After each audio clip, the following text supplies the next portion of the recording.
Information-fueled. Opinion-driven. This is Nashville's Morning News with Dan Mandis. And so, my fellow Americans, we talk news. 6:07, Nashville's Morning News on Super Talk 89.7 WTN. Welcome on into Monday. It is July 14th. I don't know, Joan, you were out of town this weekend. Yep. But did you hear what you missed here in Nashville this weekend? Oh, no. What did I miss? Ilhan Omar was in town. Nuh-uh. She sure was. She and Justin Jones held a big town hall in Antioch. Oh, my goodness. So you know what I want to know? And I tweeted this out. Follow me on X at Dan Mandis Show. So does Justin Jones, does he agree with Ilhan Omar and all of her anti-Semitic, pro-Hamas, anti-Israel rhetoric? Like it is, I mean, listen, if he is having a big town hall with her and they are, they're doing it together and they've done this in solidarity not once but twice now because old Justin Jones went to Minneapolis for a big town hall in Minneapolis. And so it would appear, and he obviously is not going to respond to my post on X, but I want to know. Inquiring minds want to know. All right, so your sister, that's what he calls her, his sister, Ilhan Omar, was doing this town hall at Cane Ridge High School. Then do you approve of and side with her pro-Hamas, anti-Israel, in my opinion, pro-terrorist stance? I mean, remember, she is all about boycott, divest, and sanctioning of Israel. Now, I realize, and here's the thing, I realize there's some of you folks that are like, well, I mean, it sounds horrible, right? When you ask him, do you side with her on these anti-Israel things? But to the left, I mean, this is just like another day. Of course, they all stand by the anti-Israel stance. I mean, of course they do. Why is that even a question? So this was in Andy Ogle's district, and part of what they're trying to do is they're trying to, pull some of the, the Hispanic community in Antioch over to their side is what they're trying to do. They're trying to go after Andy Ogles, obviously. And so, but I love this. This is funny. The loudest applause of the afternoon was not for the politicians, but for a 17-year-old Nashville student, Brecklin Forsay, a student at the University School of Nashville, and she read her poem. Do you know what the poem is called? The Empire Eats Itself, with confidence to a crowd that roared. So, one of the lines that was in this poem, this is what grief looks like when it's forced to wear red, white, and blue. One line of the poem reads, can somebody please, hey, Joan, are you forced to wear red, white, and blue? I'm not. Nope. I've never in my guys in the other nobody here has been forced. Is super text line or maybe hit me up on X at Dan Mandis Show. Anybody here forced to wear red, white, and blue? You did text me the other day saying wear it or else. So I'm sure that I did. Yes. You're not complying. You're all in black this morning. I know. KGB. I'm standing on principle. So nowhere is anybody. Note to this 17-year-old Nashville student Brecklin Forsay, student at University School of Nashville. Nobody is forced to wear red, white, and blue, honey. No, nobody is. I mean, it's fine if that's what you want to do. We've all got freedom of speech here, but we also have freedom of expression, and part of freedom of expression is not wearing red, white, and blue or being forced to wear red, white, and blue. So Joan, you missed it. You missed Ilhan Omar. Darn. And follow me on. I would have wanted to see her. I'm sure. You know what? I wouldn't have. I would have gotten arrested. And she's not worth it. I was going to say I was going to throw eggs at her, but I think they're still kind of expensive. Yeah. And she's not worth it. There's rotten eggs somewhere you can find. You know what? There probably are some rotten eggs, but again, it's not worth the arrest. And that's all I'm saying. And by the way, I also, of course, clearly do not recommend or condone violence. Is it violent to throw eggs at someone? Would you call that violence? Joan, what do you think? Would that be considered violence if we show up and throw rotten eggs at It depends Ilhan on who Omar? you're asking, right? Yeah. So, Listen, their side throws bricks. They do. And frozen water bottles. And do they really? Yes. Frozen water bottles? Oh, that's a thing in D.C., yeah. Throwing frozen water bottles. Yes. During the upheaval during, what's his name? George Floyd, the George Floyd Oh, yes. upheaval. Yes. That's what they found. They found that people, they had brought the bricks and the frozen water bottles and placed them so that when it started, this, the confrontation with police, they'd be able to just pick them up and throw them. Okay. Yeah. Happens all the time. You know what, though? You'll never be wanting for water if you're a conservative. True. Yeah. Hot days? All right. Whatever. Real quickly, by the way, part of what they were trying to say was that Andy Ogles doesn't hold town hall meetings, which I don't know that he has, to be perfectly honest, and he should, as a matter of fact. So anyway, that is part of the news. I will let you know if Justin Jones actually does respond to my post on X asking him if he stands by her pro-Hamas, anti-Israel bias.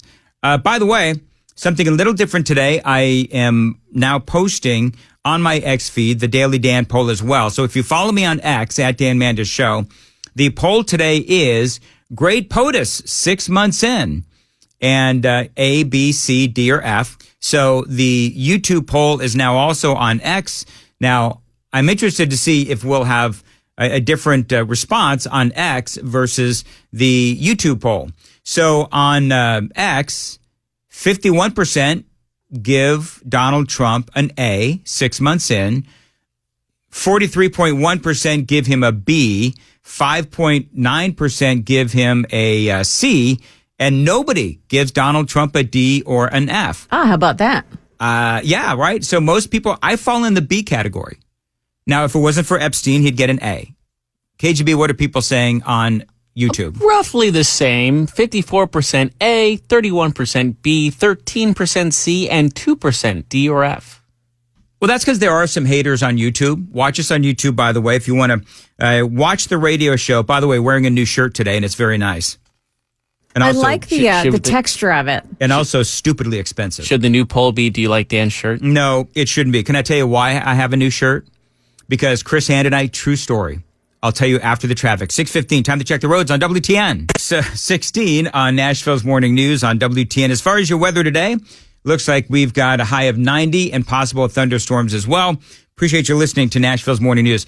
So, Joan, Chris Hand and I, we taped our very first podcast last week. Have you seen the picture on like the thumbnail on the YouTube channel? No. It looks awesome. It's like you guys animated. Oh, cool. Okay, very good. Well, in any event, so we did it, and I think we've got a pretty good viewership, whatever. A lot of people have watched it, whatever. We've got pretty decent results. I am horrified at how I look in of course, predictably, how I look in this in the podcast. It's 30 minutes of me literally, Amy. You know what Amy said? Amy said, "Why are you trying to hide?" So if you look at it, I'm wearing this. I don't even know what it's like. It's like a little smoking jacket kind of a thing.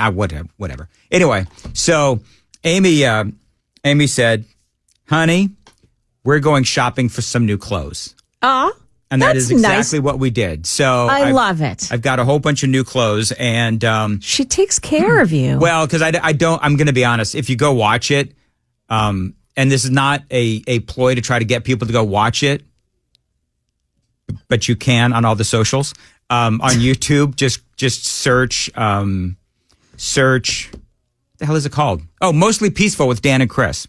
Search it, and you'll see how I see Amy's point. I was trying to hide because I have a personal hatred for myself. Anyway, but a lot of really good comments on it as well. So go check it out after I'm done at 9. Amy, give him a hug when he gets home. Yeah. Whatever.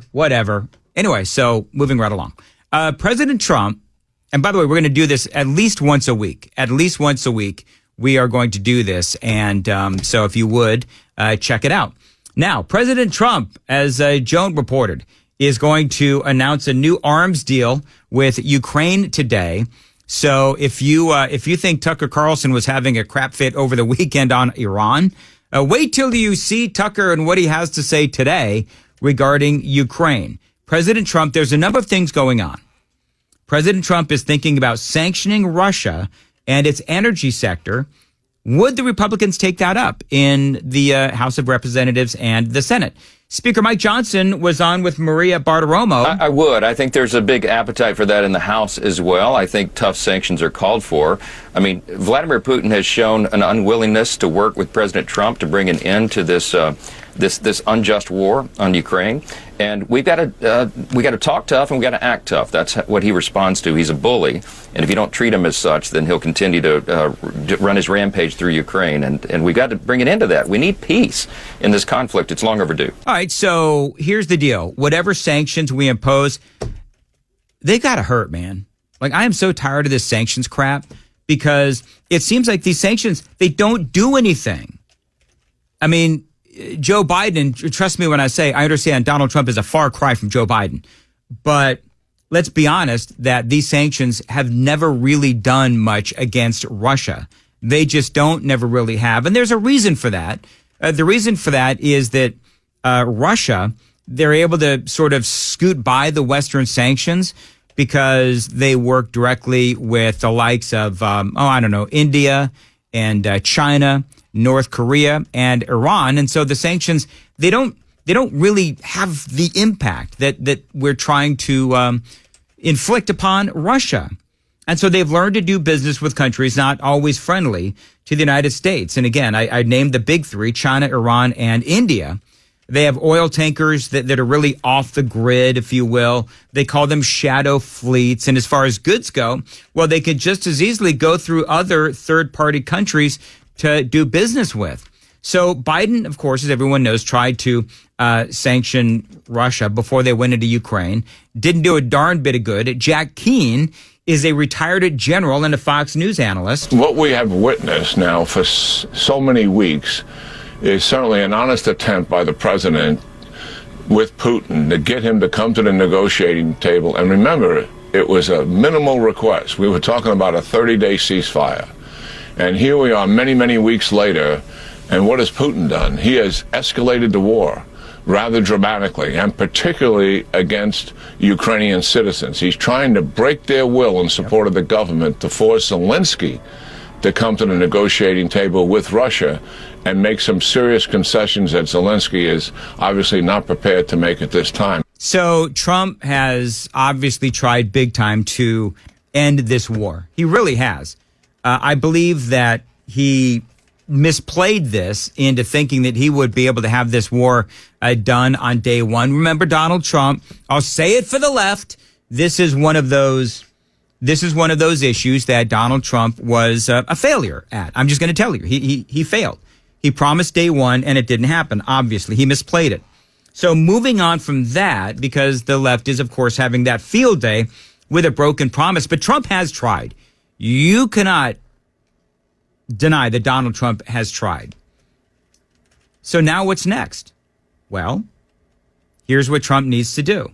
First of all, in talking about what Russia has done, they're attacking civilian sites in Ukraine more and more and more. And so now what Trump is going to do, by the way, human rights organizations, the civilian casualty toll in Ukraine in 2025 rose by 37% compared with the same period as last year, mostly due to Russia's use of long-range explosive weapons, including cluster munitions in densely populated areas. Civilians, according to the UN, amongst some of these human rights organizations. So Trump, I think, knows what he needs to do. And it sounds like what he's going to do is that he is going to really weaponize Ukraine through the United Nations. Well, it has frustrated him. And certainly what Putin wanted to frustrate the president. He wants the president to be so frustrated that he'll pull away his support from Ukraine. Well, he accomplished one part of that. The president is frustrated. But guess what? He's not pulling away from Ukraine. As a matter of fact, tomorrow he's going to announce his support for Ukraine, a military assistance program for sure. And I think he's going to put a program on the table that will likely not have any taxpayer money involved in the funding of it. So basically and we did talk about this on Friday, the big announcement today with Donald Trump and a big, massive, they say, arms package to Ukraine. By the way, Lindsey Graham, he is all at Twitter over this. He's very excited about this. We've got audio from him as well. Basically, what's going to happen is Trump is going to force the United Nations to buy our weaponry, and then the United Nations will send it to Ukraine. And so that's why the president and others are saying it's not going to cost the taxpayers any money. Well, sort of, because remember, we do a lot of funding of the United Nations. So we'll have to see ultimately what the president does announce today. It is 6:23 on Nashville's Morning News. Joan Jones is here. Joan. Yeah, so have you heard about the raids on the marijuana farm in California? A judge has made a ruling about that, and we will talk about that and the summertime weather that we will be experiencing around here this week. That's all coming up here at 6:30 on Super Talk 99.7 WTN. 6:36, Nashville's Morning News on Super Talk 99.7 WTN. Live from London. Ye gods. It's Matthew Hurtt. Matthew, how are you? I don't hear him. Am I supposed to be doing something? What? Hey, Joan, why don't we go and just enjoy the national anthem for... We could go get a cup of tea and Sure. some crumpets. Yes. Apparently we're not ready. He's there. He's there. Is he there? Matt, Hey, can you hear me, Dan? I got you. Hello. Hey, Matt, how are you? From the future. Yes, you are. How many, what are you, like 5.5 hours ahead of us? Yeah, it is 12:30, just after 12:30 in England, and I've been here since middle of last week. Okay, so have you had tea and crumpets, and what do they taste like? Well, tea comes with cookies, all kinds of lightly sweetened cookies. The big meal here is beans on toast, which I'm sure all of your listeners have had many, many times. England, not well known for its cuisine, particularly given the history of so many colonies. You would think there'd be better food here, but no. I'm enjoying time training conservatives how to win again in Europe and in England and across the globe. Now, can I ask a question, and then we'll get down to business? But when you're in Rome, do as the Romans do. So. You are in England, and we all know that people from that neck of the world, they have bad teeth, right? So do you not brush your teeth for, a week or so that you can get that sort of grayish hue that they've all got? Dan, I walked by a dentist's office the other day, and that was the first thing I thought of. But no, I packed my trusty toothbrush and brought my own toothpaste, and we are good to go. All right. So what are you doing there? So you are teaching conservatives there how to do what? So I work full-time, Dan, as you know, at Leadership Institute, and most of our programming is in the United States. We teach conservatives how to win elections. We teach conservatives how to get involved at the local level. And I personally teach conservatives how to get jobs in public policy. But once a year, and it's been in Europe for a long time, we teach conservatives from around the world how to raise money for the causes and the candidates of their choice. So right now we have 94 people from 21 different countries, including the United States, who are here for a full week to learn how to raise money for the conservative candidates, causes, nonprofits, and NGOs of their choice. It's super exciting. This is my first trip for this program, and I'm very excited to share my experience and to network with people who are doing many of the things some of your listeners are doing right there in Tennessee. The folks who are at this event are doing it all over the world. All right, so Donald Trump, President Trump, he says that when he speaks to world leaders, that they all say that America is the hottest country in the world right now. So how do people in London, how do they feel about Americans? Well, Dan, London is currently the hottest place because they don't believe in air conditioning here. And that is one of the failed policies of the left. But President Trump is slated to come to London in September. And I have received and had so many conversations with people who are very curious about American politics. Even conservatives in England and Europe are not quite the same as we are in the United States. So there's a lot of curiosity, a lot of interest in American politics. And actually, just at the end of last week, I appeared on GB News, which was founded and established in part by Nigel Farage, to talk about American politics. So people are very interested in what's going on. and curious about it. And this is not my first trip to Europe. Dan, many of your listeners who have considered maybe going to Europe say they may think that Europeans don't like Americans, but we're welcomed with a level of curiosity and interest. It's actually pretty exciting to come over here and visit. What does curiosity and interest mean? Yeah, I've not outright had, I'm just gonna. Hey, Matthew, let me just say, like, that doesn't exactly sound like they're welcoming us with open arms. I mean, we go to the zoo and we look at curiosity of interest with the animals inside the cages. I mean, that doesn't necessarily mean that they're welcoming you with open arms. Well, I feel welcomed. Of course, I'm in a room with about 100 conservatives from all over the place. But the people that I've met at the pub and at restaurants and outside Buckingham Palace there's no other place in the world that has politics like we do in the United States. And so people who are largely ignorant of the day-to-day political goings-on have wide-ranging and open-ended questions. And if you, or in this case, me, are in a place, I get an opportunity to be an ambassador to American conservatism and politics. And so I get to have those one-on-one conversations, which is where we move the needle in politics anyway. So a lot of curiosity in a good way. And then I explain how these policies work on the ground. In fact, last week, with what President Trump has done with immigration is of high interest in London and in the United Kingdom because of the immigration situation they have here, the immigration problem. And so people are asking how those policies actually play out on the ground in the United States. Well, they've had, a lot of issues with, you had Brexit, you've got the roving gangs of Muslims who are, grooming gangs. And so that is a big problem, there in Europe and in London and so forth. And so I guess part of my question would be, I would call those failed policies. Immigration, I would call that a failed policy, whether it's here in America or in Europe, where they have allowed all of this to happen. And so I guess my question is, do the people in London, do they recognize that as failed policy? Biden had open borders, and we all know what's going on there. So do they consider it by and large to be a failed policy, open borders?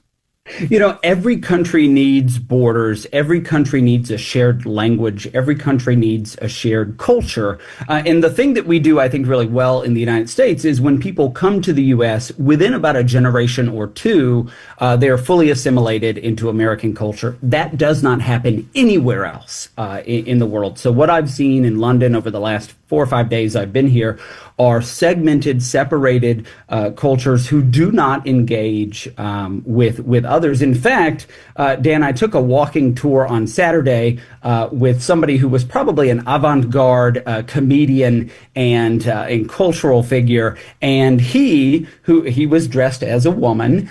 He received a number of very nasty looks and complaints from some members of a religious community here, the Muslim population, and I got to thinking to myself, what does Western civilization look like? It is a defense of free speech. It's a defense of freedom and opportunity, and those values, those principles, don't exist really anywhere outside the United States to the extent they exist in the U.S. But even in Western Europe, those values are under threat and under assault. And so many voters here. There's an election early next year in the United Kingdom, in Scotland, Wales, and in the cities. And people are thinking about immigration is the number one issue of many of the people I've spoken with. All right, 6:45. Matthew Hurtt joining us from London. Going to talk about politics here in America straight ahead. Real quick, let's check the roads on WTN. Goes today, high of 90, possible thunderstorms as well. Matthew Hurtt, our grassroots political analyst, is joining us live from London. All right, so in this country, a couple of things are going on. Just real quick, the Epstein saga does continue. And one of the things that Donald Trump has been trying to do, Matthew, is try and guide his supporters away from it, saying, in fact, he had a big long post over the weekend about how he supports Pam Bondi and quit talking about Epstein. Epstein doesn't matter. The man will not die. And I think part of what I see is the president treating, and I say this as a supporter, Matthew, the president treating his supporters like a cult. which is something the left has always accused Donald Trump supporters of, is being a cult. I think the Epstein thing proves clearly that we are not a cult. We are, unlike the Democrats, we are more free thinkers. What do you think? You and I spoke a bit about this last week, and I followed it over the weekend. There was allegedly a tense conversation between the White House Chief of Staff and Dan Bongino, who many of your listeners were very likely familiar with from his radio days. And this is a difference, a departure. You and I spoke, when we spoke about this last week, we talked about Donald Trump having the ability to guide his many of his most ardent supporters along with him. I think this is an issue that is really going to cause trouble. And the political side of this is Democrats are going to see this, knowing it would never get through the House, but someone may sponsor a resolution or attempt to force a vote to release some of this. This is what I'm seeing in the news today, knowing that it would never get through the House, it would never get through the Senate, but just to drive a wedge between the president and other Republicans. This is a serious issue. President Trump made it an issue on the campaign trail, and many of his most ardent supporters are still very tied in and paying attention to this, and it is frustrating to see. Well, I mean, you have Kash Patel, you've got Dan Bongino, not to belabor the point, but you got all these folks that have been talking about Epstein for so long. Now that we're expected to just, ignore all of their past statements. I mean, Bongino, hours and hours and hours of radio show focused on Epstein. Same with Kash Patel. He would be a guest on radio shows and basically say the same thing. Same deal with Pam Bondi, Fox News, etc. Now, the big question, though, is that Trump is not running for re-election. And so, in my opinion, you've got J.D. Vance and you've got Marco Rubio, maybe also Ron DeSantis. So if Trump can sort of absorb this fire, if you will, if he can absorb the blowback, and we can keep J.D. Vance and Marco Rubio and some of these folks sort of, immune from all of this pushback from MAGA, then I think ultimately it will not impact the next presidential election. But I don't know. What do you think? It may not impact the next presidential election, but what could very well happen is it impacts the midterm elections. Many of the Trump voters who helped him get across the finish line in 2024 were first-time voters, or they had not voted in a presidential election before. And those individuals, if you got involved in 2023 and 2024 and you were very excited about President Trump and he doesn't deliver on this issue that you care about, what is the incentive to go out and vote in 2026? And so we may very well see a significant drop-off among people who got involved in politics because of Donald Trump. And in American politics, there are people, you and I have paid attention to these for a long time, these issues and candidates. But a lot of people, they're raising a family. They're paying the mortgage and they're not paying attention. And a candidate or an issue or a cycle clues them in and they start getting involved. If those people checked in last year and they check out next year, it's not going to be good for Republicans, especially as Trump has really created this coalition of a new kind of voter. And it's very important, I think, to keep those individuals engaged. One of the things, though, is the economy is doing well, and tariffs have brought in billions and billions of dollars. And so I wonder if this is going to be an issue where you have everything else is going well. I mean, despite the pushback from these judges, we are moving forward with the mass deportations of illegal alien gang members. The big, beautiful bill passed, like it or not. A lot of people like it because of the tax breaks. I don't know. Do you see, with an economy that, right now seems to be doing okay, do you really see this as a major issue with everything else going so well? Well, some voters clue in on one issue. I'm the chairman of the Arlington County Republican Party. There is a 99.9% chance I'm voting Republican in every election, every time I can vote. But some people, they look at the economy, they say it's going well, I'm going to vote for that reason. Some people look at immigration, they say that's going well, I'm going to vote for this reason. One big reason to vote or to not vote is better than many little reasons. And so if there are, if there's one big reason, and your big reason was you clued in because you wanted to drain the swamp, and this issue is significant to you, it could be a deterrent. I do think overall, on all the other issues, the economy looks good. Our immigration, Trump's immigration policy is doing well. There's a lot to be hopeful for. And you hope in those one-on-one conversations at the door or on the phones or with the candidates that those individuals move back into the we're going out and vote. It's still way too early. We're 16, 17 months out from the midterm elections. People are not paying attention now. But if this is still an issue in the summer of 2026, then it is going to be a big issue. All right. Let's see here. I think one last question, and I know polling doesn't really matter, but there's been some positive polling on the president here. I think the Hill had some good polling on Friday. Not only the president doing well, but also the Democrats still have a lot of major issues. So talk about where you think the Republicans are right now, but even the Democrats. I mean, the Democrats, regardless of how people feel about Donald Trump, the Democrats are still looking horrible these days. Well, even the polls out of North Carolina, President Trump targeted Senator Tom Tillis, and he's not running for re-election. And even the polls last week about North Carolina show Republicans still in pretty good shape. I think that, again, as we're 14, 16, 18 months from when people do start to clue in to the midterms, we're in a different place. One poll doesn't say much, but a number of polls tells a story. And I think if the economy continues, if the victories at the Supreme Court continue, if the immigration issue continues, I think more and more Americans will say, hey, we're actually doing pretty well here. And there'll be a shift. And then, of course, the Democrats, you can't beat somebody with nobody. So there isn't a clear front runner. Again, they're not spending money on campaigning, although you had Ilhan Omar in Nashville.